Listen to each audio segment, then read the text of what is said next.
சரியான நேரத்துக்கு தான் வந்திருக்கீங்க அமைச்சரே. இப்ப நாம விளையாடிக்கிட்டு இருக்கிற இந்த ஆட்டத்துல எனக்கு ஆனந்தமே கிடைக்க மாட்டேங்குது. 6 மாசம் கடந்துருச்சு. ஒரு பொழுதுபோக்கு கிடையாது, நான் சந்தோஷமா இருக்கிறதுக்கு எதுவுமே கிடையாது. அப்படி இருக்கும்போது நான் எப்படி இருக்கிறது? இந்த தனானந்தன் இருந்து என்ன பயன்?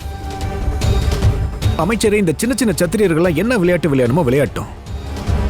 நான் மகதத்துக்கு திரும்ப போக போறேன். அந்த அலெக்சாண்டர் வரமாட்டான். அவ வந்துட்டு இருக்கான்.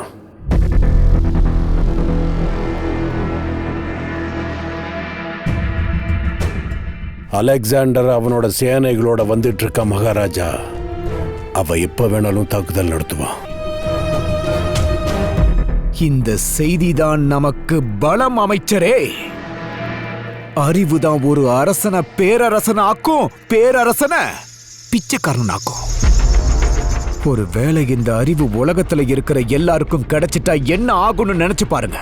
இந்த சிற்றரசன், பேரரசன் இவங்க எல்லாரும் வெற்றி பெறுவாங்க. ஆனா ஆட்டம் இனிமே தானே இருக்கு.